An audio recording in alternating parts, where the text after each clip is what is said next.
So yun, tapusin ko muna itong ating humanitarian at ayoko muna isipin yung mga basher. Pero yung location ni Yama, ano to na-triangle na. Yung tatlong location, tatlo yan.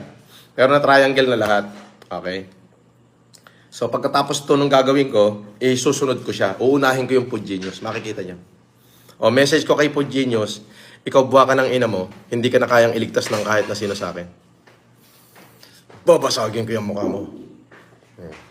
Inggitero ka, budol ka, ikaw original na budol eh. Tarantado ka. Kung hindi ka sana budol, di sana hindi ka iniwan ng mga supporter ko, putang ina mo.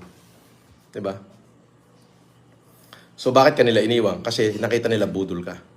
Gusto mong gamitin yung pangalan ko para guminhawa buhay mo. Tarantado, hindi mangyayari yon. Kumayod ka, mamamatay kang naiinggit, buha ka ng ina ka. Dudurugin ko yung uso mo. Maniwala ka sa akin. Wala naman akong dapat katakutan na. Unang-una, hindi naman ako mamumulitika.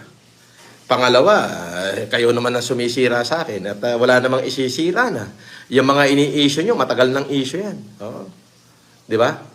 Ipinagkakanulo nyo yung sarili nyong kamag-anak. Yung mga sarili nyo pang kamag-anak, hindi kita kaano-ano, buha ka ng ina mo ka. Putok ka sa buho, hayop ka. Oo. Pero mo gagamitin mo yung mga